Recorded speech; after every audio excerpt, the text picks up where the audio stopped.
So I just stop my video right now. Right.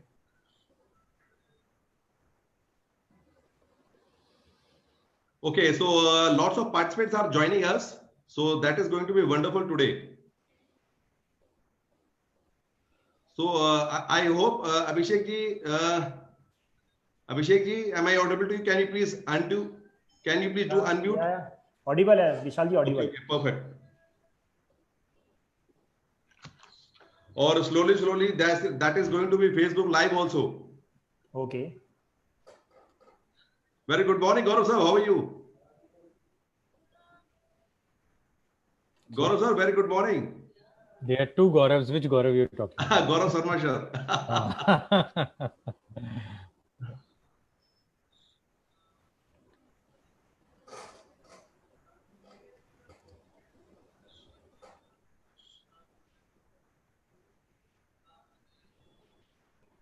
Okay, so now we are on Facebook Live also. Friends, lots of people are joining us on Facebook, on Zoom. So I'm sure today it is going to be a very excitement day for all of us. Yeah. Okay, so मैं देख रहा हूँ काफी traffic बढ़ रहा है धीरे-धीरे. The people are lots of joining us. काफी knowledgeable information आज हम लोग आप लोगों के साथ शेयर करेंगे. Wonderful. मुझे लाइव करवाओ सबसे ना, ये वाला करो, नीचे ना पुराना वाला लाइव करो.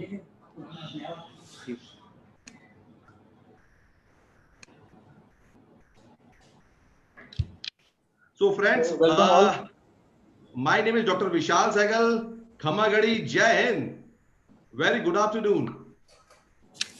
I am a real estate doctor and trainer and work in a Golden Globe Group as a vice president. आज मैं अपने गुरुकुल और गोल्डन सेविंग परिवार की तरफ से आप सबका दिल से स्वागत करता हूं.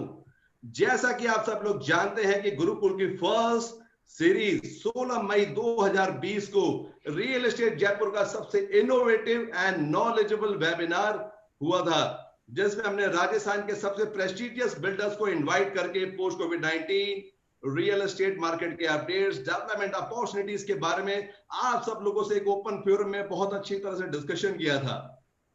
And today I am very pleased to feel honored to inform all of you that our Gurukul and Golden Savings are going to create a history in the field of innovative solutions, जहां पर हमने industry experts and national experts को invite किया है आप लोगों के लिए, जहां पर आज आप लोगों को बहुत सारी पैसिव इनकम के बारे में, अपनी कैसे इनकम को ग्रोथ दे सकते हैं, कैसे आप सॉल्यूशंस निकाल सकते हैं, इसके बारे में 1-to-1 सॉल्यूशंस दिए जाएंगे. And that is going to be wonderful. I am going to be very excited. और मुझे लग रहा है आज अभिषेक जी ने मुझे सुबह सुबह बोला था कि विशाल जी इतनी इनकम हो जाएगी कि आपका जो है लाइफ टाइम वैसे ही सिक्योर हो जाएगा.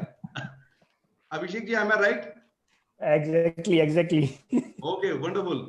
तो आज अभिषेक जी के माध्यम से और गौरव सर के माध्यम से हम बहुत कुछ चीजें आज जानेंगे, समझेंगे. हमारे इंडस्ट्रियल एक्सपर्ट्स हैं और फर्स्ट टाइम किसी स्टेट लेवल और इसमें जो फोरम में जहां पर हम लोग नेशनल एक्सपर्ट्स को बुला के लेके आ रहे हैं. So that is going to be a very honourable movement for all of us here.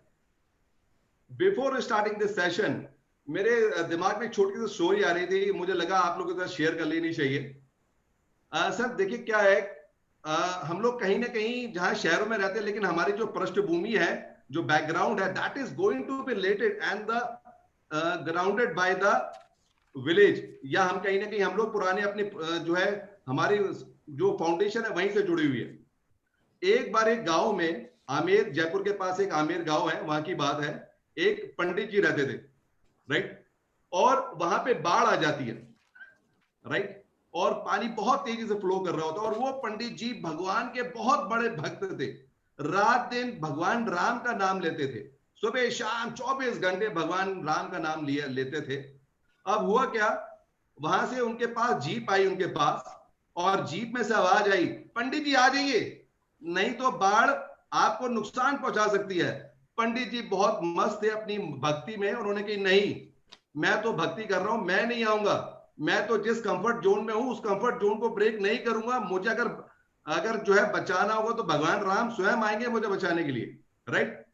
फिर पानी का लेवल धीरे धीरे और तेजी से बढ़ता है। जब बढ़ता जाता है तो धीरे धीरे उनके पास फिर एक नाव आती है। नाव में से आवाज आती है, पंडित जी आप तो आ जाइए, बहुत अनसिक्योर्ड हो जाएगा नहीं तो। लेकिन पंडित जी कहते हैं नहीं, मैं अपना जो है कंफर्ट जोन ब्रेक नहीं करूंगा। अगर बचाना होगा तो भगवान राम ही बचाएंगे, ठीक है जी। थोड़ा पानी का लेवल और बढ़ता है और बढ़ता है, धीरे धीरे पानी बंद कर गए लेकिन जो है 10, 15, 20 फुट ऊपर आ जाता है। पंडित जी को बंद कर दिया। बाय डिफॉल्ट छत के ऊपर जाना होता है और वहां से हेलीकॉप्टर आता है। हेलीकॉप्टर से अनाउंसमेंट होती है, पंडित जी आप तो आ जाइए, नहीं तो बहुत दिक्कत हो जाएगी। पंडित जी मस्त, वो कहते हैं नहीं जी, मैं तो भगवान राम का नाम ले रहा हूं, भगवान राम ही मुझे बचाएंगे। फाइनली होता क्या है, वो भगवान राम के पास चले जाते हैं, यानी कि डेथ हो जाती है। अब वो जाके वहां भगवान राम के साथ बड़ा लड़ाई करते हैं। कहते हैं भगवान राम मैंने रात दिन तेरी पूजा करी, तेरा नाम लिया, सब कुछ किया, आखिरी दम तक, आखिरी क्षण तक, आखिरी सांस तक तेरी आस नहीं छोड़ी और तूने मुझे बचाने नहीं आया। दिस इज वेरी रॉन्ग, ये तो बहुत गलत है। जैसे कई बार हम लोग अपने कोई पैंडेमिक पोजीशन आती है तो कहीं ना कंप्लेंट्स मोड पे आते हैं ना, तो वो पंडित जी भी बहुत भयंकर रूप से कंप्लेंट मोड पे आ जाते हैं। वहां पे हनुमान जी बैठे होते हैं, सुन रहे होते हैं, उसके पास आते हैं और एक जोर से थप्पड़ मारते हैं। कहते हैं मूर्ख, जब तेरे पास विपरीत पोजीशन आई थी, विपरीत परिस्थितियां आई थी, तो वो जीप, नाव और हेलीकॉप्टर किसने भेजा था? क्या चाचा जी ने भेजा था? वो भगवान ने ही तो भेजा था। अब वो तेरी मूर्खता थी कि तुम कंफर्ट जोन में रहे और उस सिचुएशन को, उस अपॉर्चुनिटी को पहचान ही नहीं पाए। That was your bad luck. So दोस्तों, होता क्या है कि लाइफ में जब भी कोई विपरीत परिस्थिति आती है, हम सबके में आती है, ठीक है, और इस कोरोना के बाद में भी पूरे विश्व को एक कहीं ना कहीं चैलेंजिंग मोड पे डाल दिया। कई लोग होते हैं जो बिखर जाते हैं और कई लोग होते हैं निखर जाते हैं, और कई लोग सोचते हैं कि अब हमारी इनकम शायद ग्रो नहीं कर पाएंगी, अब हम उतना आगे नहीं बढ़ पाएंगे, पैसिव इनकम्स नहीं कमा सकते, और मार्केट का तो बुरा हाल हो गया, समझ ही नहीं आ रहा कहां इन्वेस्ट करें कहां इन्वेस्ट नहीं करें। तो ये सारे सॉल्यूशंस कुछ लोग बहुत अच्छी तरह से कर रहे हैं। आज वही सारे सॉल्यूशंस को समझने और जानने के लिए हमारे पास जो है बहुत बड़े बड़े एक्सपर्ट्स और नेशनल एक्सपर्ट्स आए हैं। सो मैं ज्यादा इसको बढ़ाने से पहले हमारे जो डायरेक्टर हैं mister Gaurav Sharma ji, right, he is the founder of Golden Globe Gurukul, जिन्होंने पूरा प्लेटफॉर्म डिजाइन किया, और आज इसी के माध्यम से हमारे पास नई नई इंफॉर्मेशन आती रहती है। तो I would request you Gaurav Sharma ji, please आप जो है आगे हमें समझाइए कि आज हम क्या करने जा रहे हैं। Gaurav sir, it is over to you now. Thank you. Good morning everyone. It's been, सबसे पहले तो सब लोगों का आने का बहुत बहुत धन्यवाद कि आप लोग संडे के दिन समय निकाल करके आज के इवेंट के अंदर आए हैं, और आप सब लोग ने इस इवेंट को सक्सेसफुल बनाने के लिए अपना एक कदम बढ़ाया है, तो इसके लिए बहुत बहुत धन्यवाद। मैं Gaurav, I am the founder of Golden Globe Group. मैं आप सब लोगों के लिए एक प्लेटफॉर्म क्रिएट करना चाहता था जिससे कि हम सब लोग मिलकर के आप लोगों को एजुकेट कर सकें और ये बता सकें कि किस तरीके से हम लोग एक फाइनेंशियल प्लानिंग को, और अपनी जो चीज़ें हैं जैसे कि है ना, अपनी फाइनेंशियल प्लानिंग हो गई, टैक्स प्लानिंग हो गई, और अपनी जितने भी फाइनेंशियल एसेट्स हैं उनको किस तरीके से मैनेज कर सकते हैं, इसके ऊपर हम अपने क्लाइंट्स को एक वेबिनार क्रिएट करके देना चाहते थे।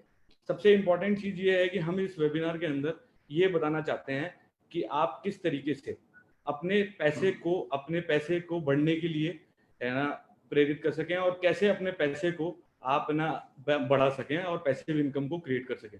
अभिषेक सिनवाल मेरे साथ इस प्लेटफॉर्म पे हैं। He is one of the founder of Golden Savings, and mister Gaurav Goyal ji हैं, very soon he will be joining हमारे साथ। ये दो एक्सपर्ट्स हैं, ये आप लोगों को ये बताएंगे कि अपने पैसे को किस तरीके से आपको मैनेज करना चाहिए। हम लोग इस पूरे प्लेटफॉर्म के जरिए आपको ये बताना चाहते हैं कि कैसे आप अपने पैसों को सही तरीके से इन्वेस्टमेंट करें। दूसरी चीज, कैसे अपने पैसे के साथ आप अपना पैसा बना सकते हैं।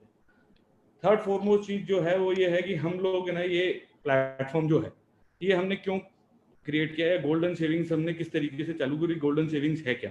Golden Savings is a financial planning company जिसके अंदर हम लोग tax planning, financial planning, financial experts like Abhishek Sinwal से आपकी पोर्टफोलियो डिजाइनिंग, उसके अलावा हम अलग अलग तरीके से आप अपने किस तरीके से इनकम को डाइल्यूट करके अपने सही एसेट क्लास के अंदर जा सकते हैं। ये एक बहुत इंपॉर्टेंट फैक्टर है जो हम लोग आज कवर करेंगे आगे हमारे सेशन के अंदर। और दूसरी चीज है ना, ये जो सारी चीजें हैं इनके बारे में हम लोग आपसे आगे बात करना चाहेंगे। एक स्टोरी तो मैं कवर करना चाहूंगा, बट मैं भी सेशन को पहले expert mister Gaurav Goyal sir ने ज्वाइन कर लिया हमारे साथ। Sir very welcome to you sir. Thank you Gaurav, thank you so much sir. आपने ज्वाइन कर लिया। तो एक स्टोरी है ना सर, एक रियल टाइम स्टोरी है आपसे related sir ji. Like once we were there in 2008 sir. हम 2008 के अंदर जब आपके पास आप हमारे जोनल हेड हुआ करते थे सर, और हम लोग, मैं ब्रांच मैनेजर हो गया था और अभिषेक मेरी टीम में ही हुआ करता था। तब हम लोग पुष्कर में बैठ करके ये सोचते थे कि है ना कैसे करके हम इस फाइनेंशियल एसेट्स में ना हमारा नाम रोशन कर सकते हैं। और आपकी गाइडेंस थी, आपने हमें बहुत पढ़ाया लिखाया सर। ये गुरुकुल एकेडमी आपको याद हो तो मैंने उस टाइम पर ही है ना पहली बार चालू करी थी फॉर आवर एडवाइजर्स। अब ये मैंने नया चालू किया है सर। तो उस टाइम पर हम ये सोचा करते थे कि कैसे हम लोग है ना इस कंपनी को आगे बढ़ाएंगे और किस तरीके से हम लोग आगे करेंगे। तो इस सब चीज़ों को ध्यान में रखते हुए मेरे को सबसे पहली चीज़ जो याद आई नेशनल एक्सपर्ट्स में था। तो अब सबसे पहले आपका नाम याद आया और मैंने बोला कि गौरव सर को ही इन्वाइट करेंगे हमारे एज ए पैनलिस्ट। तो ये एक बहुत इंपॉर्टेंट चीज़ है सर कि जहाँ से हमारी नीड चालू हुई है वहाँ आज हम सब हैं। तो मैं ज़्यादा टाइम ना लेते हुए सर ना अब सीधे विशाल जी को पैनल देना चाहूँगा, क्योंकि वो आपसे he'll take some questions which we have during our session। तो वो सेशन के सारे questions Vishal ji will take over, and then I'll also have some inputs and Abhishek will also have some inputs, and then we'll have an educational for some time more. Sure, thank you and I would like to compliment और बहुत बधाई हो आप सभी को इस initiative के लिए। और इस इनिशिएटिव के साथ में जुड़ के I am feeling very blessed to be there, and I'll be more than happy to share what I have understanding of the market and learnings with everyone. Thank you. Okay, thank you so much Gaurav sir for being with us. Okay, सबसे पहले हमारे पास कुछ questions हम लोगों ने select किए थे because we did lots of R&D। ठीक है कि बिकॉज आप जैसे एक्सपर्ट आज एक पैनल पे आए हैं तो that is a great honour. और आज हम आप लोगों से वो क्वेश्चन पूछ रहे हैं जो हमें जयपुर, राजस्थान, नॉर्थ इंडिया से कई इन्वेस्टर्स ने हमारे पास क्वेश्चन पूछे। So let me start with Abhishek ji. Abhishek sir, am I audible to you? Audible है sir. Okay, wonderful sir. My first question is to you, इस पैंडेमिक की सबसे बड़ी लर्निंग इन्वेस्टर के लिए क्या है? What you suggest? ओके, देखो जो इस आई एम ऑडिबल विशाल जी? या प्लीज। या ये जो पैंडेमिक सिचुएशन हुई है ये फर्स्ट टाइम हुआ है कि किसी वायरस के कारण इकोनॉमी को पूरा शट डाउन कर दिया है, right? There is a lots of learning. जो इसके पहले भी बहुत सारी चीजें हुई है, 2008 में ग्लोबल मेल्टडाउन हुआ है, या फिर आपके पहले और भी ऐसी सिचुएशन आई है जहाँ पे मार्केट से रिलेटेड चीजें बहुत ज्यादा हुई है। लेकिन इस पैंडेमिक के अंदर जो एक इन्वेस्टर के लिए सबसे बड़ी लर्निंग्स आई है उस पर मैं वन बाय वन आपसे डिस्कस करना चाहूंगा।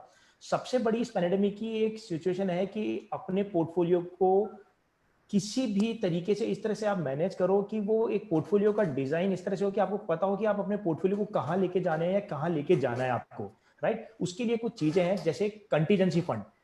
कंटीजेंसी फंड आई थिंक आप सब लोगों ने इसके बारे में सुना होगा। किसी ने भी इस वेबिनार, इस पैंडेमिक के पहले कंटीजेंसी फंड्स के बारे में सोचा नहीं कि कंटीजेंसी फंड्स भी हमको क्रिएट करना चाहिए। अब ये कंटीजेंसी फंड्स होता क्या है? एक ऐसा फंड जो आप अपने इन्वेस्टमेंट्स के अलावा साइड में रखते हैं, जिसको आप कहीं भी ऐसे lock in investment asset class में इन्वेस्ट नहीं करते हैं, कहीं भी आप ऐसी जगह इन्वेस्ट नहीं करते जहां से आप आपको लिक्विडिटी आपकी वहां पे इंपैक्ट करे। तो ऐसा फंड जिसपे आप एनी टाइम आप विड्रॉल करके अपनी जो भी अनफॉर्चुन सिचुएशन है उस टाइम पे उसको आप यूज कर पाए, तो उसके लिए एक कंटीजेंसी फंड बनाया जाता है। इन्वेस्टर इन्वेस्ट तो करता आ रहा है और काफी टाइम से इन्वेस्ट करता आ रहा है। 2014 से तो एक ऐसी वेव चली थी कि number of investor, mutual fund industry के अंदर बहुत सारे इन्वेस्टर्स आ गए थे, लेकिन वहां पे भी सभी इन्वेस्टर्स सिर्फ और सिर्फ इक्विटी एसेट क्लास के अंदर ही इन्वेस्ट कर रहे थे। तो टोटली हो क्या रहा था कि उनका सारा इन्वेस्टमेंट्स का जो भी उनको अगर पैसा भी निकालना है तो they are taking money from the equity funds. तो उनके पास कोई ऐसा कंटीजेंसी फंड्स क्रिएट ही नहीं था कि जहां से वो अपनी अनफॉर्चुनेट सिचुएशन को कंप्लीट कर पाए, या जो भी एक मेडिकल इमरजेंसी काइंड ऑफ चीज आ गई या कुछ भी आ गई तो उसको वो कंप्लीट कर पाए। तो उन्होंने वो कंटीजेंसी फंड्स को क्रिएट करके रखा ही नहीं, और उस कंटीजेंसी फंड की इंपॉर्टेंस सबसे ज्यादा इस पैंडेमिक के टाइम पे सामने आई है। बहुत से इन्वेस्टरों ने हमको फोन किया कि जो उनका पैसा था जो 10 साल से 12 साल के लिए उन्होंने इन्वेस्ट किया था कि we are investing for the next 10 year, 12 years, 25 years, जो भी नंबर थे, लेकिन after investing 4 year 5 year 6 year, इस पैंडेमिक में जहां पे इस इकोनॉमी में सबकी अर्निंग्स इंपैक्ट हुई है, चाहे वो एक सर्विस क्लास पर्सन है, चाहे वो छोटा बिजनेसमैन है या बड़ा बिजनेसमैन है। आई थिंक आप मेरे से एग्री करेंगे विशाल जी इसके अंदर Yes, कि सभी की अर्निंग्स बहुत यहाँ पे अर्निंग्स यहाँ पे इंपैक्ट करी है कि सबके पास लिक्विडिटी क्रंच आया है अच्छा खासा। absolutely. बड़ी बड़ी कंपनीज है जहाँ पे बहुत सारे ले ऑफ हो गए, सैलरी कट हो गए, तो इन्वेस्टमेंट तो दूर की बात है, अपनी एसेंशियल चीजों को कंप्लीट करने के लिए लोगों को अपने इन्वेस्टमेंट्स को ब्रेक करना पड़ा। Correct. वो इन्वेस्टमेंट्स जो इन्वेस्टमेंट उन्होंने 10 से 12 साल के लिए इन्वेस्टमेंट किया था, लेकिन अभी उनको वो ब्रेक करना पड़ा क्योंकि they have not plan for their contingencies fund, right. और अभी उस कंटीजेंसी फंड की इंपॉर्टेंस सामने निकल के आई कि अगर वो पैसा होता, जिन इन्वेस्टर ने हमारे कहने पर वो एक फंड क्रिएट करके रखा था, अभी पहले हम डिस्कस कर लेते हैं कंटीजेंसी फंड होता क्या है। आप एक महीने का अर्निंग इनकम अर्न कर रहे हैं, weather it is from the salary income, weather it is from the business income, उसमें से अगर आप एक अपने 3 से 6 महीने का एक फंड अलग से निकाल के रखते हैं जो कहीं भी ऐसी जगह इन्वेस्ट नहीं होता, जो कि close ended kind of schemes के अंदर हो, जहाँ पे आपका लिक्विडिटी नहीं हो, वैसी whether it is your saving account और whether it is your liquid funds और डेट फंड्स में कहीं पे भी इन्वेस्टमेंट हो, तो वो फंड ऐसा फंड जिसको आप एनी टाइम विड्रॉल कर सकें, एनी टाइम यूज कर सकें, that is called the contingency fund. तो जिन इन्वेस्टर ने हमारे कहने पे उस फंड को क्रिएट करके रखा था, तो इस टाइम पे वो पैसा उनको काम आया, उन्होंने वो उस टाइम पे पैसा विड्रॉल किया, उस पैसे से उनकी जो भी इमरजेंसी थी वो उन्होंने कंप्लीट करी, उसके लिए उनको अपना कोर इन्वेस्टमेंट्स को डिस्टर्ब नहीं करना पड़ा।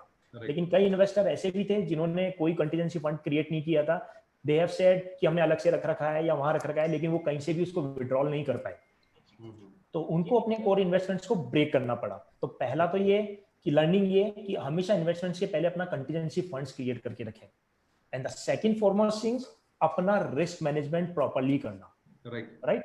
हम करते क्या है एज ए इन्वेस्टर, हम गलती करते हैं कि वी आर अर्निंग, उस अर्निंग्स में से हमारा एक्सपेंसेस फिक्स है, हमारा इन्वेस्टमेंट फिक्स है, but we are not planning for the risk management. अब ये रिस्क मैनेजमेंट में सबसे बेस्ट पार्ट है आपका हेल्थ इंश्योरेंस, और आई थिंक कोविड-19 के बाद तो everybody is running for taking health insurance कि हम हेल्थ इंश्योरेंस ले ले, क्योंकि बिल, हाँ यस, जो आपसे भी डिस्कस हुआ था, you are also taking the health insurance, right. तो वो हेल्थ इंश्योरेंस को लिए बिना ही अपना इन्वेस्टमेंट करना स्टार्ट कर देते हैं, और ये ऐसी इमरजेंसी है, मेडिकल इमरजेंसी, जो हर किसी के लाइफ में कभी ना कभी किसी भी स्टेज पे आ सकती है। ये वो मेहमान है जो आपके लाइफ के अंदर प्रॉब्लम क्रिएट कर देगा आपको बिना बताए, और उस टाइम पे जो बिल बनेंगे वो बिल आपके इतने बड़े बिल होंगे। और एक सर्वे भी कहता है, इफ अगर आप गूगल पे जाके सर्च भी करेंगे, तो इंडियंस अपने मेडिकल इमरजेंसीज को कंप्लीट करने के लिए अपनी सेविंग्स पे सबसे ज्यादा डिपेंड है, या फिर अपने रिलेटिव्स के ऊपर डिपेंड है। अब उस केस में वो अपने रिलेटिव से पैसा बोरो करते हैं या अपनी सेविंग्स को ब्रेक करते हैं, तो सारा पैसा वो अपने कोर इन्वेस्टमेंट्स को ब्रेक करके ही यूज करते हैं। तो जो again things are related with each other, तो जो उनकी प्लानिंग थी 10 साल के बाद उनको अपने डॉटर की मैरिज करनी थी, अपने बेटे के एजुकेशन का जो भी था, उन सबको ब्रेक करके उनको अपनी मेडिकल इमरजेंसी को कंप्लीट करना पड़ता है। तो not taking health insurance, it's a biggest mistake in terms of the financial planning. अगर आप हेल्थ इंश्योरेंस नहीं ले रहे हैं तो आप अपने इन्वेस्टमेंट्स को कभी भी खत्म कर देंगे, और ये 100% सही चीज है कि आप उस इन्वेस्टमेंट्स को खत्म कर दोगे, क्योंकि मेडिकल इमरजेंसी आती है, आप सबसे पहले अपने लिक्विडेट एसेट्स को बाहर निकालोगे, और सबसे ज्यादा लिक्विडेट इन्वेस्टमेंट एसेट क्लास आपका म्यूचुअल फंड ही है। अगर हम बाकी टर्म से बात करें तो दे आर नॉट लिक्विडेट, कि हम उसको किसी भी टाइम विड्रॉल कर लें, यहाँ पे हम म्यूचुअल फंड से निकालते हैं तो हमारी लिक्विडेट एसेट क्लास है, हम विड्रॉल कर लेते हैं। कई बार हम बात करते हैं तो इन्वेस्टर बोलते हैं कि we are working in the company, हमारे को ऑलरेडी कंपनी ने हेल्थ इंश्योरेंस दे रखा है। लेकिन विशाल जी, आपने देखा होगा कि इस टाइम पे बहुत से ले ऑफ हुए हैं, बहुत कंपनीज ने जॉब्स गई है, तो जिस दिन जॉब गई आपका वो इंश्योरेंस भी चला गया। तो पहली चीज आप अपना रिस्क मैनेजमेंट कंप्लीट करें in the form of the health insurance. और तीसरी फॉरमोस्ट चीज, doing investment without knowing yourself. आपने अपना रिस्क एनालिसिस किया ही नहीं है, आपका रिस्क एपेटाइट कितना है, आप कितना रिस्क कैरी कर सकते हो, आपका रिटर्न एक्सपेक्टेशन कितना है, आपने खुद को सेल्फ एनालिसिस तो किया ही नहीं, और सिर्फ आपके साथ वालों के देखा देखी आपने इन्वेस्टमेंट स्टार्ट कर दिया। ये जरूरी नहीं है कि आपके साथ वाले की इनकम और आपकी इनकम सेम है, लेकिन आपकी लायबिलिटी सेम हो, आपका रिस्क कैपेसिटी सेम हो, तो आपने बिना उनको देखे, बिना अपने आप को एनालिसिस किए बिना आपने इन्वेस्टमेंट स्टार्ट कर दिया। और उस इन्वेस्टमेंट के साथ, तो इसमें मैं कहना चाहूंगा, जब भी आप इन्वेस्टमेंट करें तो दे आर 4 to 5 थिंग्स जिनको आप ध्यान में रखते हुए इन्वेस्टमेंट करें। इन्वेस्टमेंट्स की लिक्विडिटी, आपका टाइम होराइजन, आपका गोल, आपका रिस्क कैपेसिटी, इन सब चीजों को देखने के बाद ही आप इन्वेस्टमेंट्स करें। अगर आप इन सब चीजों को समझ कर इन्वेस्टमेंट करेंगे तो you will be become a successful investor. Otherwise आपका सारा इन्वेस्टमेंट खत्म हो जाएगा और सारा इन्वेस्टमेंट आपका वेस्ट चला जाएगा. You will not become a investor, you will become a trader only. अगर आप अभिषेक सर, मेरे पास काफी क्वेश्चंस आ रहे हैं इन्वेस्टर्स के राइट गौरव सर के लिए, so I will be coming back to you. Gaurav sir, काफी सारे इन्वेस्टर्स हैं जो आपसे काफी कुछ जानना चाह रहे हैं. So now my first question is to you sir. आज हम लोगों ने अपनी पूरी जिंदगी में पहली बार इस तरह की महामारी का सामना कर रहे हैं, मतलब that is going to be pandemic. आज तक कभी किसी भी वायरस ने पूरी दुनिया को इस तरीके से लॉक नहीं किया, राइट? और इससे पहले हम लोगों ने कई बार ग्लोबल क्राइसिस को देखा है जहां पर इकोनॉमिकल या पॉलिटिकल रीजंस हुए हैं, जहां पर कहीं ना कहीं बड़े स्केल्स पे कहीं ना कहीं हर्डल्स क्रिएट हुए हैं. लेकिन ये जो सिचुएशन चल रही है उस पर ये आपका क्या थॉट ऑफ प्रोसेस है और ये कितना भी लंबा चलेगा? What you think sir? Gaurav sir.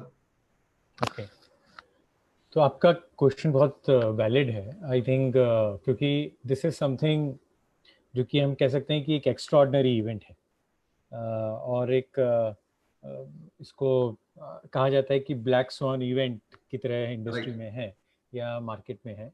और ये नॉर्मल सिचुएशन में कभी भी कोई एक्सपेक्ट नहीं करता है इस तरह की situation.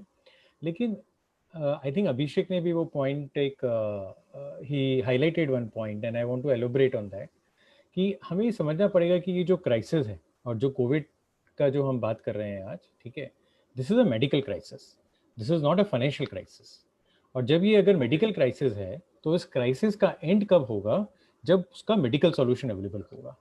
Today there is lot of companies are doing their research and finding out a medical solution.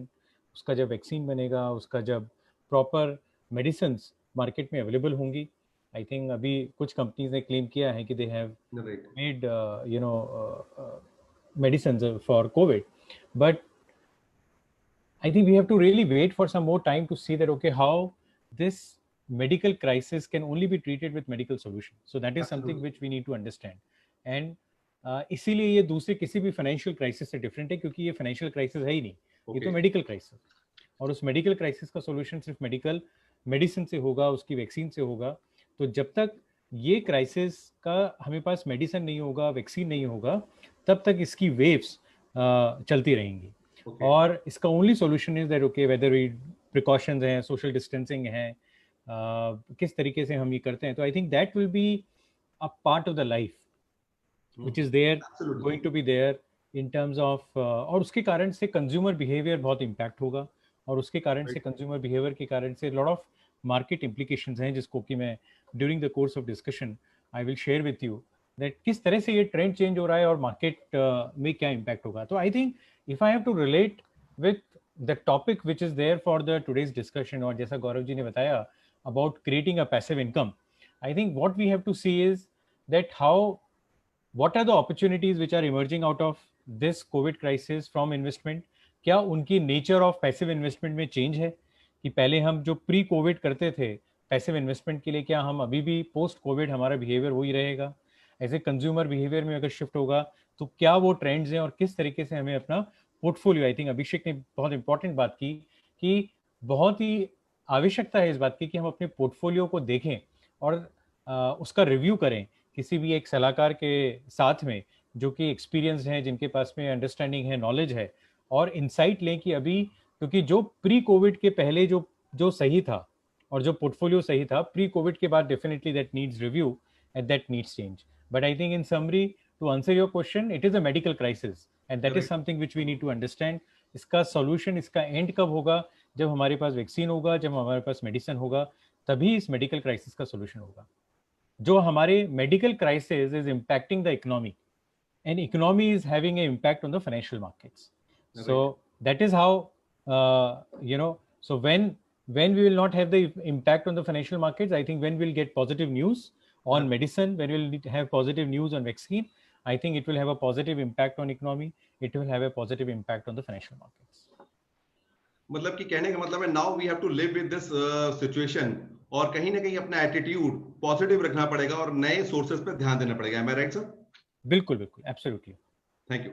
Sir, मेरा सेकंड क्वेश्चन था आप ही के लिए कि मार्केट जो है एक टाइम पे, लॉकडाउन के टाइम में 40 to 45% क्रैश हुआ और बहुत ही जल्दी सरप्राइजिंगली 20 to 25% रिकवर भी हो गया. तो क्या ये जो रिकवर हुआ है, पॉजिटिव रिकवरी आई है, तो क्या ये कंटिन्यू रहेगी? What do you think on this sir? बहुत ही अच्छा क्वेश्चन है आपका, और इसको I think I take a step back and ये समझना चाहिए कि वो हमारे यहाँ पे जो मार्केट्स, क्योंकि अभी हम मार्केट्स की बात कर रहे हैं, हम फाइनेंशियल मार्केट्स की बात कर रहे हैं कि हमारा एनएससी का बीएससी का जो मार्केट है वो मार्च 23 को अगर आप देखें recent times में, that was the bottom which we have achieved on March 23 in this financial year. Or we have seen that okay, that crash which happened from the peak was about close to 40%. तो हम अपनी peak से जो कि हमने फरवरी में achieve किया था वहाँ से हम 40% डाउन गए ऑन मार्च 23. नाउ मार्च 23 में विशाल जी हमारे यहाँ पे इंडिया में अगर हम इसको अगर कोविड से रिलेट करते हैं तो कोविड के जो केसेस थे वो बहुत कम थे मार्च 23 में. एब्सोल्युटली. और जब मार्केट, और अगर आज हम देखें तो आज हमारे यहाँ पे number of Covid cases in India are very high at this point of time, but market has actually recovered, and market has actually recovered from 40%. So is it related to COVID? Okay, so I think lot of times हम क्या है, हमारे यहाँ पे perception और actually reality में different होता है. So what has happened? So let us understand why that market was down on March 23 and why those markets have actually recovered. And when you go into the deeper into it, you will realize that March 23rd जो market में हमने bottom देखा और जो market में हमने crash देखा, it was not because of India. And when this recovery has also happened, it is not because of India, Absolutely. but because of the global players. So what has happened in March is that all the financial institution, FIs जिनको हम बोलते हैं, जो विदेशी हमारे यहाँ पे investment होता है, और जैसे हम सब लोग जानते हैं कि अभी वर्षों से, अब पिछले लास्ट 2 डेकेड से हमारे यहाँ पे कंटिन्यूसली FIs का मूवमेंट और FIs के इन्वेस्टमेंट्स होते रहे हैं और कंटिन्यूसली इंक्रीज हो रहे हैं. इनफैक्ट टुडे विशाल जी अगर मैं आपको बताना चाहूँ, हमारे यहाँ पे foreign exchange reserves more than $500 billion हैं today of India, and this is because we have been continuously getting all these FI flows and FIs are investing. So we are in a very comfortable situation. So if you look at the March 23rd situation and that March crash which we are talking about, that happened because FIs actually was selling all the emerging markets.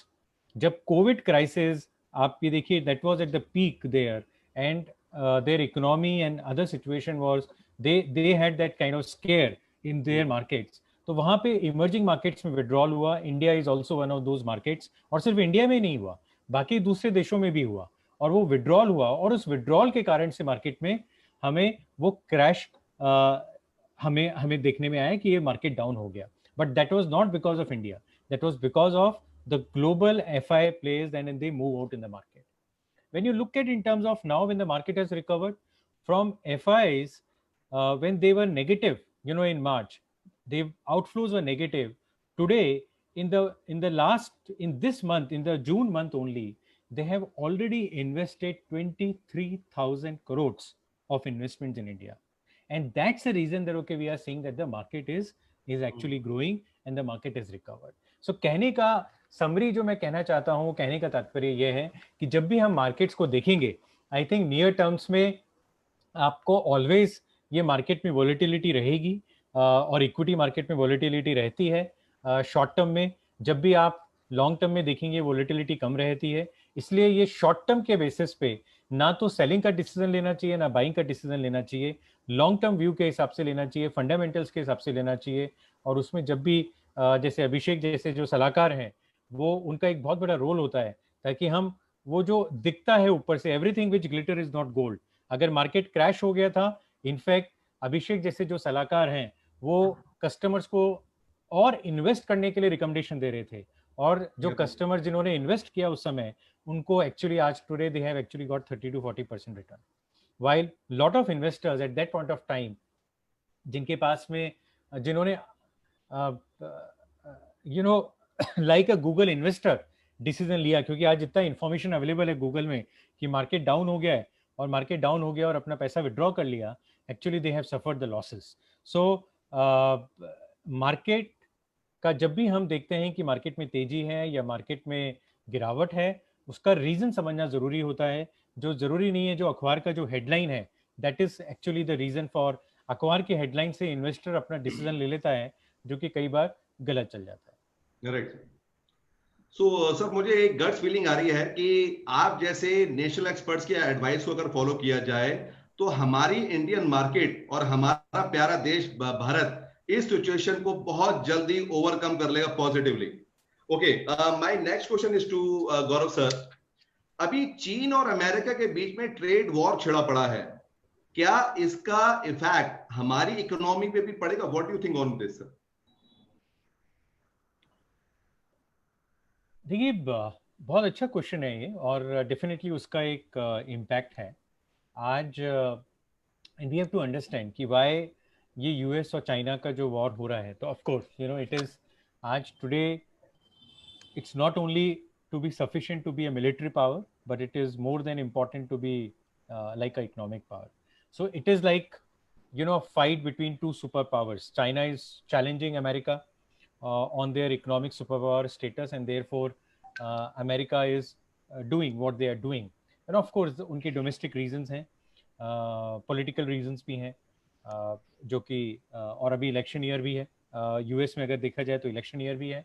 So all these factors are contributing, but today आज जो China और US का जो deficit है, trade deficit है, so China that is becoming very large, and that is a concern for US. Now how do India gets impacted out of it? I think India has a huge opportunity. Now I would not say that in terms of impact, but I think क्योंकि अगर हम उस opportunity का फायदा लेते हैं तो it will be a positive impact. अगर हम उस opportunity को lose कर देते हैं so it will not be having any impact on this opportunity. Correct. But it is a very, very big opportunity which is there, and therefore what are the opportunities which are emerging? आज today अगर हम China का देखें तो China क्यों एक super power बना, क्यों चाइना एक मैन्युफैक्चरिंग हब बना for the entire world? Because वहाँ पे लेबर सस्ता था. ओके, सबसे बड़ा इंपॉर्टेंट पार्ट, उनकी जो गवर्नमेंट की पॉलिसीज थी वो पॉलिसीज उन्होंने चेंज की, and they became very investor friendly. That was another reason. उन्होंने अट्रैक्ट किया बाकी दूसरे कंपनीज को, अपने यहाँ पे लैंड दिया, उनको लेबर दिया, उनको बोला कि हमको आपको सारा जो एक बिजनेस के लिए एनवायरनमेंट चाहिए वो आपको हम एनवायरनमेंट देंगे. आपको taxation was friendly which was there, labour बहुत चीप था, इंफ्रास्ट्रक्चर बहुत अच्छा बना के दिया, तो इंफ्रास्ट्रक्चर कन्वीनियंट था. And so I think those are the reasons that okay every company went to China, because cost of production बहुत लो था वहाँ पे, लेबर बहुत बड़ा एक रोल था, लैंड, लेबर, कैपिटल, ये तीन चीज़ें बड़ी इंपॉर्टेंट होती हैं. तो वहाँ पे वो सब चाइना ने प्रोवाइड किया और ईज ऑफ बिजनेस प्रोवाइड किया. Today companies are looking at China plus one strategy. So all those companies which are there in China, because of political reasons, because of the trade war which is there, but trade war के अलावा भी China के जो inherent reasons हैं, वहाँ पे labour अभी महंगा होता जा रहा है. ठीक है, तो जो एक उनका एडवांटेज था वो लेबर अभी उनका महंगा होता जा रहा है. So that cost advantage which other companies were having in China, they are losing that advantage, and therefore so it is a combination of both the inherent factors in China and the factors which are there in terms of US-China trade impact, that every company today is looking at China plus one strategy or replacing China with any other strategy. और उस option में और उस alternatives में बहुत सारी countries हैं, सिर्फ इंडिया नहीं है, बहुत सारी इमर्जिंग कंपनीज हैं. फिलीपींस है, बांग्लादेश है, वियतनाम है, इंडोनेशिया है, इंडिया है, जो कि एशियन कंट्रीज हैं. बाकी उसके अलावा कुछ लैटिन अमेरिकन कंट्रीज हैं. But primarily I think Asia में बहुत बड़ी अपॉर्चुनिटी है, and India has to compete with all these companies, all these markets to become a alternative destination. और गवर्नमेंट ने बहुत सारे स्टेप्स लिए हैं. अगर आप देखें, जो वर्ल्ड बैंक का एक रिपोर्ट होता है ईज ऑफ डूइंग बिजनेस, और उस ईज ऑफ डूइंग बिजनेस में continuously we are making improvements in terms of providing services, providing land, labour to various companies. If you look at our taxation, और कुछ 6 महीने पहले अगर आप if you remember 6 to 7 months back, government made a massive changes in their tax policy for FDI and for FIs and for the taxation for the corporates. And today we are competing with all other markets because we are today one of the lowest tax companies, tax country today, because the way we are taxing the businesses today, this is very, very friendly. So these are very, very positive trends which are there. Unfortunately, today we are in a COVID situation, but I think this is like a speed breaker only, not the end of the journey. Where already that infrastructure is already being laid out. Today, India's position is far, far more stronger. Today, also, we should not underestimate the demographics. Today, we are very young. The kind of labor population which is available in India is phenomenal. So, labor आपके पास available है. आपके पास में, if you look at the interest rates are very, very low, globally. If you look at the government, it is very, very business friendly government which we have. The policies are very business friendly. In fact, we have improved our ease of business ranking on the World Bank. And if I'm not wrong, I think in the last 5 years we have improved our ranking by more than 50 ranks, in the world ranking in terms of ease of doing business. And there are a lot of companies which are looking at and announcing that they want to expand to India. Even our Prime Minister, if you remember, for example, in his last US visit, which happened, this taxation announcement of lower taxation happens just before that visit. And he interacted with all those companies there in US. What is been reported, although not confirmed, but what has been reported is at least there are 1,000 companies, world largest 1,000 companies, which are in talks with the government in terms of expanding their base to India. And if that happens, I think that will be a huge, huge positive for India in terms of labor, in terms of manufacturing, in terms of the industry, in terms of providing employment, in terms of capital. So I think we are making step in the right direction, and I'm sure, and I'm very, very confident that okay, we will start getting results of it, and then this will be the golden period for us. So it will be like a golden era for us for the Indian economy. And if it is golden era for the Indian economy, then it will be a golden era for the Indian equity markets in the Indian markets. And therefore, it is the golden period for the wealth creation which will happen. So I think what has happened in China in 1990s, I think it is happening in India. And what has happened to China after that, I think we are going to, witness that, in India in coming times. Okay, yeah, I'm sure the India will. I have a question which is coming अभी देखने में भी आ रहा है sir, in the chat box. After happening this situation, जो central government और state government ने काफी पॉजिटिव इसमें स्टेप लेना शुरू किए हैं. Okay, my next question is to you sir, उन फंड्स का क्या करें जो अपनी मार्केट वैल्यू से काफी डाउन आ चुके हैं? What do you suggest on this? Sir देखिए, ओके, एक तो पहले ये मतलब सिंस ये वेबिनार हो रहा है, अदरवाइज क्वेश्चन का आंसर मेरा कई क्वेश्चंस थे, and I would have asked you those questions. So Vishal ji, आप मुझे बताइए कि अगर आप रियल एस्टेट में अगर इन्वेस्ट करते हैं, बाकी दूसरी जगह कुछ इन्वेस्टमेंट्स करते हैं, क्या आप रोज के बेसिस पे उनकी वैल्यू देखते हैं? नो. क्या अगर रोज के बेसिस पे उनमें वैल्यू डाउन होती है तो क्या आप उनके बाई सेलिंग करते हैं? नो. तो आज कई इंस्ट्रूमेंट्स हैं, जैसे अगर हम देखें पीपीएफ की बात करें, ठीक है, हम जब पीपीएफ में इन्वेस्ट करते हैं, हम 10 साल का होराइजन लेते हैं, 7 साल का होराइजन लेते हैं, 15 साल का होराइजन लेते हैं, ठीक है. वी डोंट आज if I have to just give you an example, and I'll answer your example, but I'm just trying to get the perspective right. Aaj, today, if somebody would have judged me on the basis of my,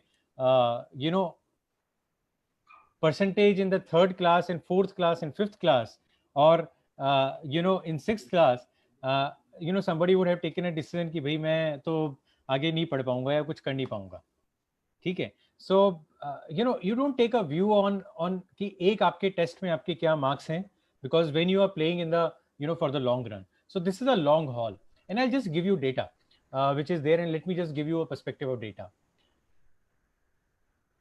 If you look at the last 20-year average return of the market, okay, it is in excess of 13% return. But when you look at the last 20 years, there is a concept of, I think the way we look at the return in the market is very, very, I would say, not the right way. And इसीलिए जो अभिषेक सिनवाल जैसे जो सलाहकार हैं, वहाँ पे वो बहुत बड़ा रोल प्ले करते हैं to get that entire perspective right. और there is a concept of rolling return, जो कि एक बहुत सही तरीका होता है देखने का कि इस फंड का या इस मार्केट में क्या रिटर्न एक्सपीरियंस है. अगर मैं बहुत ही लेमैन लैंग्वेज में समझाना चाहूँ आपको, तो आज द वे हम रिटर्न्स देखते हैं अभी, वो पॉइंट टू पॉइंट रिटर्न्स देखते हैं कि पॉइंट ए से पॉइंट बी में क्या रिटर्न आया. That is not the right way. The right way is आज अगर मेरे को 5 साल का रोलिंग रिटर्न देखना है, मुझे 10 साल का रोलिंग रिटर्न देखना है, मैं किसी भी पीरियड में इन्वेस्ट करूं, लेकिन अगर मैं 5 साल तक रुकता हूं तो मेरा क्या रिटर्न बनता है? So what is in market is not about, it is what is important is what is your timing in the market, and that determines in terms of your return in the market. And if you look at any period, and when I look at the return from a rolling return perspective, चाहे आपका 5 साल का, 7 साल का, 10 साल का अगर rolling return में लेता हूं, अगर मैं मार्केट की बात करता हूं, हमारा जो निफ्टी का जो मार्केट है विशाल जी 15% का रोलिंग रिटर्न है for the last 10 years and for the last 10 years and 7 years. Now जब मैं 15% की रोलिंग रिटर्न की बात करता हूं और सीएजीआर रिटर्न की बात करता हूं, what does it mean? It means your capital is doubling every 5 years in the market. Now this is what is the return experience for the investor. लेकिन वही इन्वेस्टर जो कि those who will stay invested, they will get that benefit. Yes, sir. आप journey में अगर आप यहां से, और मैं मतलब आप यहां से, I'll just give you another example which is coming to my mind right now, and I think that will help people to understand what I am trying to say. आपने विशाल जी जयपुर से टिकट लिया, yes sir.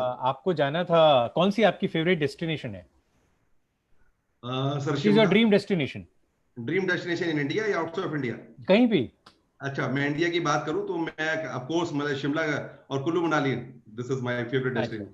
Okay, so let's assume that okay आपको जयपुर से कुल्लू मनाली जाना है. yes, और आपने, हम अज्यूम करते हैं कि फ्लाइट स्टार्ट हो गई है कुल्लू मनाली की जयपुर से, और आपने फ्लाइट का टिकट लिया. आपने फ्लाइट का टिकट लेने से पहले आपने फ्लाइट का टिकट लिया, सारी अपनी पैकिंग की और आपने फ्लाइट ले ली. ठीक है, जब उस फ्लाइट में आप बैठते हैं तो सबसे बड़ी बात तो ये है कि आप उस पायलट पे ट्रस्ट कर रहे हैं.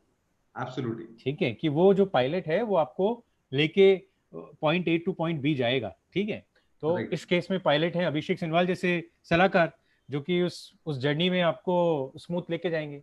अब आप मुझे बताइए, आप फ्लाइट में कई बार रहते हैं तो मौसम कई बार अच्छा होता है, कई बार मौसम बहुत अच्छा नहीं भी होता है. जब मौसम अच्छा नहीं होता है तो एक अनाउंसमेंट होता है कि आप अपना सीट बेल्ट बांध लीजिए. ठीक है, और अभी मौसम अच्छा नहीं है, आप पायलट चलाता है. ठीक है, आप क्या करते हैं, आप अनाउंसमेंट होता है कि आप अपने सीट बेल्ट बांध लीजिए. वहां पे आपका बिहेवियर क्या होता है कि अगर वो मौसम खराब है और तो आप क्या फ्लाइट से कूदते हैं या उस फ्लाइट में बैठे रहते हैं? Of course sir, seat belt बांधते हैं, जो इंस्ट्रक्शन होते हैं उसको फॉलो करते हैं और उस फ्लाइट में बैठते हैं, आप कूदते नहीं है. ठीक है, तो अगर कोई इन्वेस्टर वहां से कूदेगा और कोई अगर यात्री उस फ्लाइट से कूदेगा तो उसका क्या हर्ष होगा? God no. ठीक है, so that is exactly is with the investment. When you are talking about in terms of market, अगर आज मेरा रिटर्न कम है, आपका जर्नी है आपका, जब जो अभिषेक जी ने बताया कि इन्वेस्टमेंट में फाइनेंशियल प्लानिंग बहुत बड़ा इंपॉर्टेंट रोल होता है और गोल प्लानिंग बहुत इंपॉर्टेंट रोल होता है. आपका ऑब्जेक्टिव था point A to point B पहुंचना, जयपुर से कुल्लू मनाली पहुंचना. ओके, कई बार आपको रास्ते में वो फ्लाइट में they will go at 200 kilometre per hour की स्पीड से, पर सेकंड की स्पीड से हवाई जहाज में, और कई बार वो 30 किलोमीटर की स्पीड से भी चलेंगे. ठीक है, तो आपकी स्पीड चेंज होगी, लेकिन स्पीड चेंज होने का मतलब ये नहीं है कि आपको बीच में उस जर्नी को तोड़ना है. ओके, उसी तरीके से जब आप फ्लाइट में जब रहते हैं और आप कूदते नहीं हैं जब मौसम खराब होता है, जबकि बैठे रहते हैं सीट बेल्ट बना के, this is a time to stick to your investment. Do not redeem your investment, क्योंकि अगर आपको पॉइंट बी पे पहुंचना है तो आपको वो जर्नी ट्रैवल करना पड़ेगा. अगर आपका गोल है और आपका 10 साल का आपने प्रॉमिस किया है, कमिट किया है कि मैं 10 साल तक, ये मेरा गोल 10 साल का है, तो you can't take a decision in 3 years, you can't take a decision in 5 years. Those are only transition points. हो सकता है पहले 3 साल में मौसम बहुत अच्छा खराब रहा है, लेकिन after some point of time मौसम बहुत अच्छा हो जाएगा and it will be a smooth landing which is there. कई बार हमारी फ्लाइट होती है वो समय से पहले पहुंच जाती है, कई बार फ्लाइट होती है उसमें थोड़ा सा विलंब भी हो जाता है. ठीक है, so what the point which I am trying to make is that okay, focus on the journey, on the point of your arrival, that where you want to reach. And मौसम बदलते रहेंगे, मौसम अच्छे होते रहेंगे, कुछ अच्छे मौसम नहीं भी आएंगे, लेकिन what is important is that okay we take the precaution. जब जरूरत है सीट बेल्ट बांध के रहें. ठीक है, जब जरूरत है तब हम फ्रीली उस एयरक्राफ्ट में मूव भी कर सकते हैं, आपको अलाउ होता है movement. So all those things are there, but during times like these are times to invest more rather than redeem. If you are going to redeem, you are going to, आपका जो notional loss है उसको आप permanent loss में कर देंगे. जब तक आप redeem नहीं करते हैं तब तक वो notional loss है, लेकिन जिस दिन आपने redeem कर दिया वो आपका permanent loss हो गया. So don't convert your notional loss into permanent loss, and take advice from financial planners and advisors during these times, because they will help you. They are your pilots. Trust on your pilots. Give them time to land, to give you a smooth journey and to make you, help you to reach your point B. वाह wonderful. कहते हैं आपने जो आज answer दिया है उससे मेरी और जो है यहाँ पे जो देख रहे हैं हजारों जो ऑडियंस है उनके काफी क्वेरी सॉल्व हुई होगी. नाउ मैं अभी गौरव शर्मा सर के पास आऊंगा. He is having wonderful question for you. Gaurav Sharma ji, over to you please. Sir बहुत सारे इन्वेस्टर्स का एक है ना बहुत इंपॉर्टेंट क्वेश्चन है, और वो बहुत इंपॉर्टेंट इस नजरिए से भी है सर, क्यों, because the crowd which we are today, which we have invited, जिन लोगों को हमने बुलाया है, they are more of a real estate crowd. तो हमारा ये कहना है कि सर है ना, अगर किसी के पास 100 रुपए अगर इन्वेस्ट करने के लिए हैं तो उसको किस किस तरीके से इन्वेस्ट करना चाहिए, वो पोर्टफोलियो किस तरीके से डिजाइन होना चाहिए, कितना पैसा अपना है ना म्यूचुअल फंड में होना चाहिए, कितना पैसा अपना एफडी में होना चाहिए, कितना पैसा अपना है ना रियल एस्टेट में होना चाहिए. तो उसका एक बेसिक ब्रेकअप क्या होना चाहिए, एक स्टैंडर्ड, वो अगर एक पता लग जाए तो लोगों को ये पता लगेगा कि कितना पैसा मुझे कहाँ इन्वेस्ट करना चाहिए. ये एक बहुत इंपॉर्टेंट क्वेश्चन है जो बहुत सारे लोगों से आ भी रहा है इन द पैनल. तो ये एक इंपॉर्टेंट क्वेश्चन है. नहीं, आई थिंक बहुत अच्छा क्वेश्चन है गौरव ये, और I think from a India के कॉन्सेप्ट से, इंडिया के कॉन्टेक्स्ट से आप सभी को बताना चाहूँगा कि ये बहुत बड़ा एस्पेक्ट है, क्योंकि हम, और आपको just give you a perspective now, when you look at your all assets, जिसमें कि आपका फिजिकल एसेट्स हैं, आपके जो गोल्ड है, आपका जो भी कैश है, हमारे पास में बैंक डिपॉजिट्स हैं, अगर वो 100 रुपये का है, अगर वो 100 रुपये का एसेट है, तो म्यूचुअल फंड में एक्चुअली में हमारे जो इन्वेस्टमेंट हैं वो लेस देन 5 रुपीज है. So our investment in mutual funds जैसे जो सॉल्यूशंस हैं उसमें लेस देन 5 रुपीज हैं. और हमारे यहाँ पे सबसे ज्यादा इन्वेस्टमेंट कहाँ पे है? फिजिकल एसेट्स में, गोल्ड में. वो वहां पे बहुत ज्यादा हमारा डिसप्रोपोर्शनेट इन्वेस्टमेंट है. तो जिसको हम एक फाइनेंशियल टर्मिनोलॉजी में बोलते हैं एसेट एलोकेशन, और वो principle of asset allocation is very very important. क्योंकि अगर आपको कोई भी एक एसेट क्लास में, rather than you should not be disproportionately invested, but you should be diversified. क्योंकि अगर आप डाइवर्सिफाइड हैं तो जैसे मैंने आपको बताया, मौसम बदलते रहते हैं, हर एसेट क्लास का रिटर्न डिफरेंट होता रहता है. लेकिन अगर आप एसेट एलोकेशन को प्रैक्टिस करते हैं तो आपका ओवरऑल पोर्टफोलियो रिटर्न बहुत अच्छा रहेगा. और उसमें हर इन्वेस्टर का इंडिविजुअल स्पेसिफिक एक रिस्क प्रोफाइल होता है, जो कि अभिषेक जी ने टच किया था. और उसके लिए मैं एडवाइस करूंगा दैट आप अपने जो सलाहकार हैं, जो निवेशक सलाहकार हैं, आपके जो एडवाइजर हैं, उनके साथ में इंडिविजुअली डिस्कशन कीजिए. वो अपना रिस्क प्रोफाइलिंग कराइए, अपना एसेट एलोकेशन कराइए, और वो आपको सजेस्ट कर पाएंगे कि कितना इन्वेस्टमेंट आपको करना चाहिए. लेकिन अगर मैं आपको एक ब्रॉड एनी पर्सन, एक ब्रॉड अगर आपको एक प्रिंसिपल मैं आपको बता सकता हूं, जो कि एक थंब रूल जिसको हम बोलते हैं, कि आपको अगर इक्विटी में इन्वेस्टमेंट करना है तो 100 minus your as you should be investing in equity. तो फॉर एग्जांपल, अगर I am 45 years, so 100 minus 45 is आपका जो अगर 100 रुपये का एसेट है तो उसमें से 55 रुपया आपका इक्विटी में इन्वेस्टमेंट होना चाहिए. अगर आप, if somebody who is young 100 and he's starting his job, then he should start with equity investments more. if अगर जो retired लोग हैं, let's say somebody who's at 170, तो 100 minus 70 मतलब 30% से ज्यादा आपका इक्विटी में इन्वेस्टमेंट नहीं होना चाहिए. तो ये एक थंब रूल है, लेकिन आप, I think specific, everybody individual is unique in this, because her individual का एक अपने गोल्स हैं, उनकी एक फाइनेंशियल प्लानिंग है जो कि इंडिविजुअल होगी. और उसके लिए आपको निवेशक जो सलाहकार हैं आपके, तो अभिषेक जी जैसे जो सलाहकार हैं उनसे आपको सजेस्ट करना चाहिए, रिकमेंडेशन लेनी चाहिए और एक डिस्कशन करना चाहिए. परफेक्ट है सर, आपने बहुत अच्छा फॉर्मूला बताया sir. It is very easy to learn also कि 100 minus your age is the equity. ये तो बड़ा आसान सा फॉर्मूला हो गया. हमारे जितने भी दर्शक हैं तो उनके लिए एक बहुत इंपॉर्टेंट चीज हो गई है सर.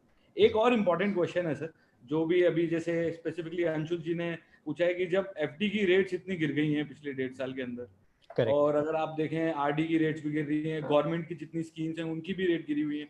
अगर रियल एस्टेट में आप मेरी बात मानेंगे तो आई हैव बीन टू कोरे, तो वहां पर भी रेट्स ऐसा नहीं है कि कोविड-19 से पहले बहुत ज्यादा थी, वो भी बहुत मतलब बहुत थिन मार्जिन पे ही काम हो रहा था। तो अभी बेसिकली ऐसी कोई एसेट क्लास बची ही नहीं है, मतलब गोल्ड भी ऐसा नहीं है स्पेसिफिकली, अभी थोड़ा सा टाइम देखा जाए तो गोल्ड भी बहुत ज्यादा वॉलेटाइल रह रहा है।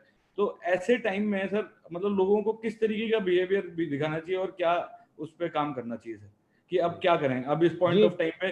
जैसे अगर एक क्वेश्चन को मैं ऐड कर दूं इसके साथ में, तो वो ये बोल रहे हैं कि अगर मेरे पास 10,000 रुपए हों तो मेरे को क्या करना चाहिए मंथली, अगर इस पैसे को मेरे पास रहना चाहिए, तो अब इस पॉइंट ऑफ टाइम में क्या करूं? नहीं, ये बहुत इंपॉर्टेंट क्वेश्चन है, और जो विशाल जी ने भी कोविड से रिलेटेड जो पहले क्वेश्चन पूछा था, इसीलिए अपने को समझ उसको आई थिंक क्या करने से पहले ये समझना चाहिए कि what is the trend which is there, and then we will be able to understand कि हमें क्या करना चाहिए। मैं आपको बताऊं, आज हम आज जो इंटरेस्ट रेट इंडिया में देख रहे हैं, अगर मैं आपको दूसरे विश्व की अगर कहानी बताऊं, और अगर आपको बताऊं कि जो डेवलप्ड मार्केट्स हैं आज यूनाइटेड स्टेट्स में, स्विट्जरलैंड में, यूरोप में, जापान में, आज इंटरेस्ट रेट्स की क्या सिचुएशन है। और वहाँ पे सिचुएशन ये है कि अगर आप 100 रुपये लेके जाते हैं बैंक में और बैंक को बोलते हैं कि ये 100 रुपया, अगर आप स्विट्जरलैंड में जाते हैं और बोलते हैं 100 रुपया मुझे बैंक में जमा कराना है, तो 10 साल के बाद में मुझे कितना पैसा मिलेगा, तो आप आश्चर्यचकित रहेंगे इस बात को सुन के, क्योंकि इंडिया में वो सिचुएशन अभी नहीं आई है कि 100 रुपये अगर आप बैंक में जमा कराते हैं तो आपको बैंक बोलेगा मैं 10 साल के बाद में आपको 99 रुपीज वापस करूंगा। तो आप forget about any interest, they are negative interest rates in the markets, in all the developed markets. What does it mean कि आज कहीं पे भी जो सिचुएशन है, आज यूएस में भी जिस तरह से जो कोविड की सिचुएशन हुई है, उस कोविड की सिचुएशन में सभी ने अपनी इंटरेस्ट रेट्स को कम कर दिया है, जितने भी डेवलप्ड मार्केट्स हैं। इंडिया में भी इंटरेस्ट रेट्स कम हुई हैं, आरबीआई ने मेजर लिए कि इंटरेस्ट रेट्स कम हुई, लेकिन वहां पे तो नेगेटिव इंटरेस्ट रेट्स हैं। Today in the entire developed markets it is negative interest rates. Today in India अगर हम देखें कि कोविड की सिचुएशन को अगर मैनेज करने के लिए गवर्नमेंट के पास में क्या टूल्स हैं और what is going to happen in the economy, government के पास में आज, हमारे इंडियन गवर्नमेंट के पास में, जो कि हमारा फिस्कल डेफिसिट जो है, मतलब हमारा अर्निंग कम हो गया है और बोरिंग और हमारे खर्चे ज़्यादा है। अर्निंग कम कैसे हो गया है? आज अगर आप देखें हमारा जीएसटी कलेक्शन कम हो गया, आज लोगों की अगर इनकम कम हो रही है तो उनका टैक्स कम हो गया, तो गवर्नमेंट का जितना भी टैक्सेशन इनकम था वो सारा कम हो चुका है, और इस साल में उनके जो प्रोजेक्शंस हैं और भी कम रहेंगे। तो आज जब इनकम कम है और खर्चे ज़्यादा हो गए, क्यों? क्योंकि खर्चे ज़्यादा इसलिए हो गए क्योंकि अभी तो गवर्नमेंट को इकोनॉमी को सपोर्ट करने के लिए भी खर्चा करना पड़ रहा है, कि आपको लिक्विडिटी मेजर देने के लिए, आपको इकोनॉमी में आज मनरेगा जो है, मनरेगा जैसी स्कीम्स हैं, आज भारत ने करीबन 20 लाख करोड़ का पैकेज जो गवर्नमेंट ने अनाउंस किया है, ठीक है, so that is an expense to the government. आज इनकम कम हो गई है, आमदनी कम हो गई है गवर्नमेंट की, और खर्चे बहुत ज़्यादा बढ़ गए हैं, और क्योंकि वो गवर्नमेंट है इसलिए उनको सपोर्ट करना पड़ेगा, उनके पास में ऑप्शन नहीं है। बट लेकिन हमारे इंडिया की सिचुएशन ऐसी नहीं है कि हम बहुत ज़्यादा फिस्कल डेफिसिट या अपना बढ़ा पाएँ। तो इसीलिए गवर्नमेंट के पास में किसी भी क्राइसिस को मीट करने के लिए और टैकल करने के लिए दो तरीके होते हैं, जिसको हम बोलते हैं एक फिस्कल मेजर्स, जहाँ पे कि हम टैक्स बेनिफिट देते हैं, लोगों को टैक्स एडवांटेज दे देते हैं, इन्वेस्टमेंट करते हैं, these are all fiscal measures. The second is the monetary stimulus, जिसको कि हम मॉनेटरी साइड पे बोलते हैं कि जो हमारी इंटरेस्ट रेट्स हैं उन पे हम किस तरीके से चेंजेस करके कस्टमर्स को बेनिफिट दे सकते हैं, इकोनॉमी को सपोर्ट दे सकते हैं। तो इंडियन गवर्नमेंट के पास में today there is more room on the monetary side which is on the interest rate side, because हमारे जो इंटरेस्ट रेट्स हैं आज अभी भी if you look at 3-4% interest rates हैं हमारे यहाँ पे, जबकि वर्ल्ड में तो वो और भी कम हो चुका है। So interest rates will only come down from here, they can not grow up. अगर इस क्राइसिस से जो इकोनॉमी का जो इम्पैक्ट है, तो उस इकोनॉमिक इम्पैक्ट को सपोर्ट करने के लिए, बिजनेसेस को सपोर्ट करने के लिए, इंडिविजुअल्स को सपोर्ट करने के लिए गवर्नमेंट क्या करेगी? गवर्नमेंट लिक्विडिटी को रखेगी कि वहां पे मनी सप्लाई कंटिन्यूसली रखेगी, और दूसरा इंटरेस्ट रेट्स को कंटिन्यूसली रिकैलिब्रेट करेगी और उसको इंटरेस्ट रेट्स को कम करती रहेगी, ताकि बिजनेसेस के ऊपर इंटरेस्ट का भार नहीं पड़े, ताकि लोग ज़्यादा क्रेडिट ले पाएं। अगर इंटरेस्ट रेट कम होगा तो that will be easy for people to take the credit और इकोनॉमी ग्रो कर पाएगी। तो क्रेडिट को ग्रोथ करने के लिए और क्रेडिट ग्रोथ के लिए इंटरेस्ट रेट्स को हमेशा वो कम रखेंगे। तो अगर हमारे यहाँ पे इंटरेस्ट रेट्स अगर कम रहेगी तो उसका फायदा कहाँ पे होगा, कौन सी एसेट क्लासेस हैं जहाँ पे हम इन्वेस्ट कर सकते हैं। तो आज अगर आप देखें इंटरेस्ट रेट अगर कम होती है तो उसका सबसे बड़ा जो फायदा होता है कंपनीज को होता है कि उनकी प्रॉफिटेबिलिटी बढ़ती है, क्योंकि उनका डेट का रेशियो, डेट का जो इंटरेस्ट कॉस्ट होता है वो कम होता है।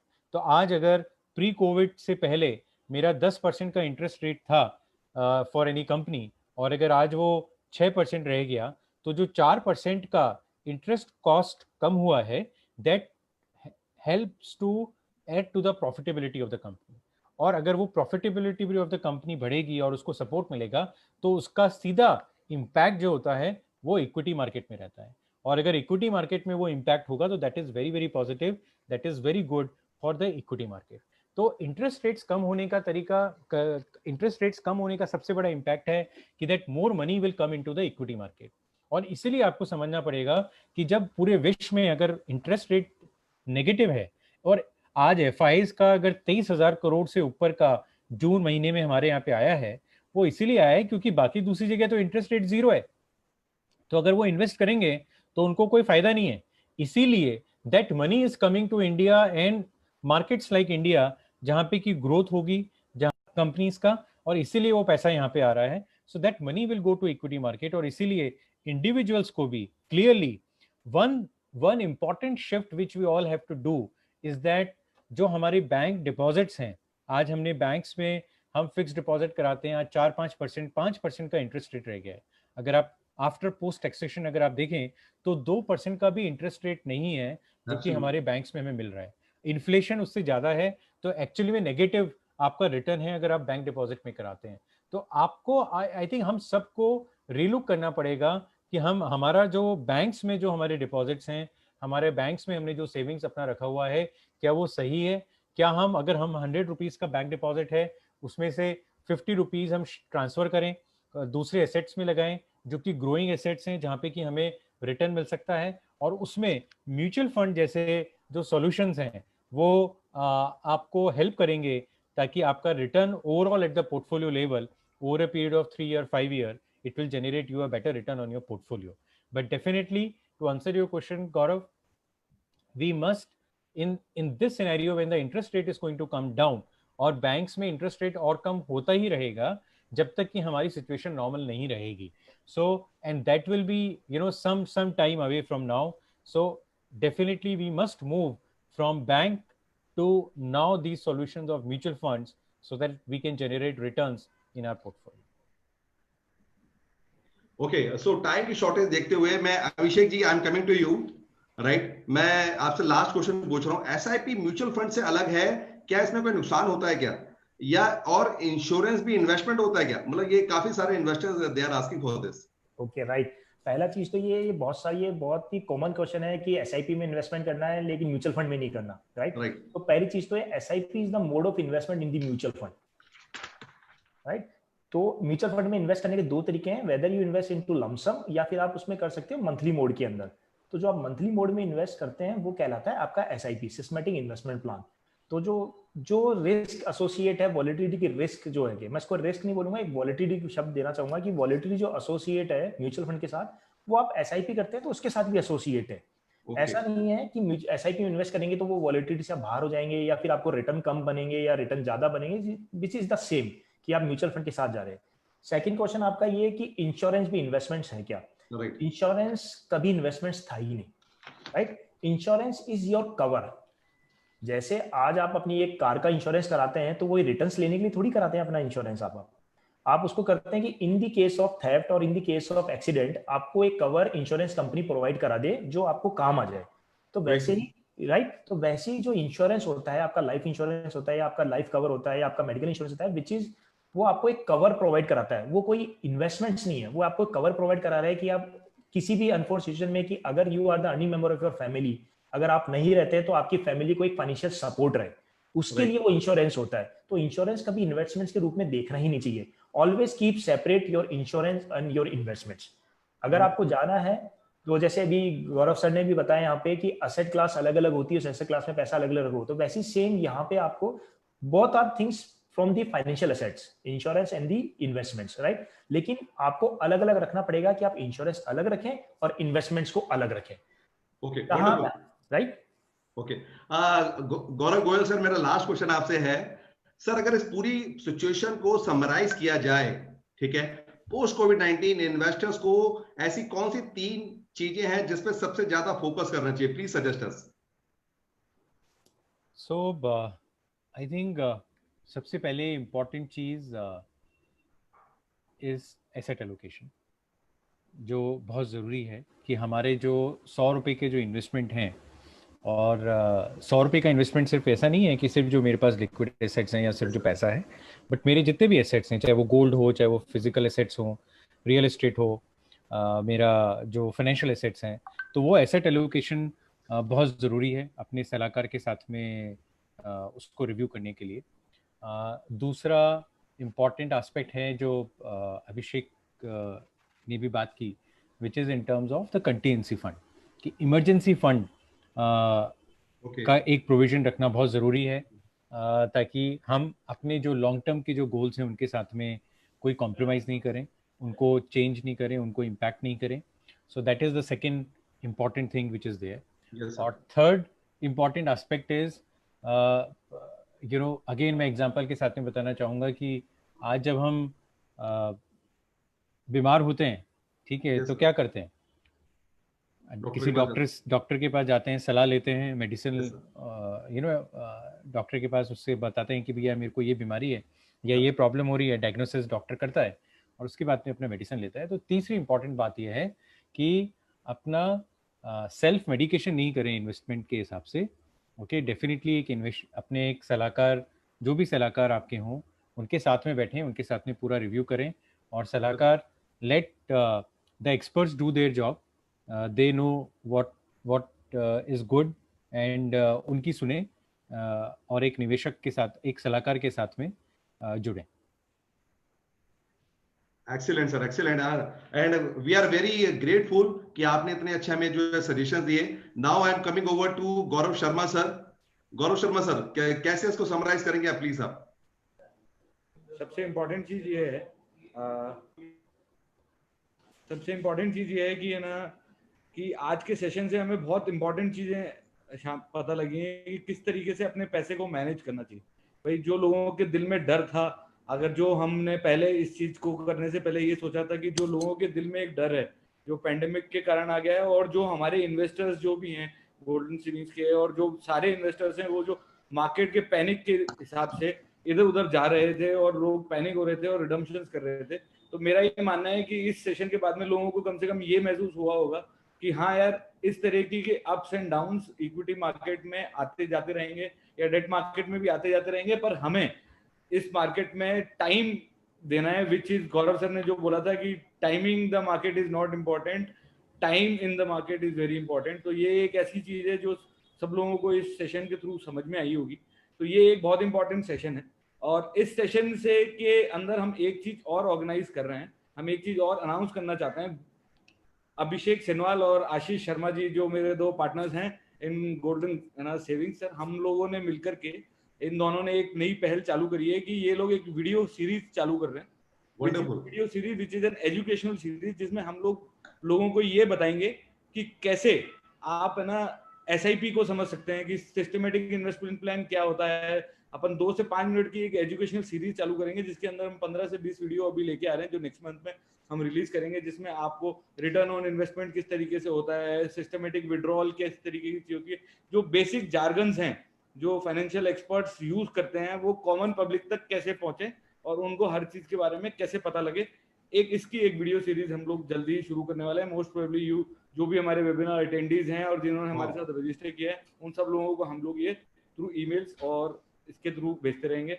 आप सब लोगों से एक इंपॉर्टेंट चीज है, आप सब लोग हमारे पेज को सब्सक्राइब करें, यूट्यूब पे भी सब्सक्राइब, है ना, लाइक करें और सब्सक्राइब करें, और फेसबुक पे भी सब्सक्राइब करें, जिससे हमारी जो नई अपडेट्स हैं गुरुकुल की और जो हमारी गोल्डन सेविंग्स की, वो आप तक पहुंच सकें, ये एक इम्पॉर्टेंट चीज है जो उसको आप जरूर से ध्यान में रखें।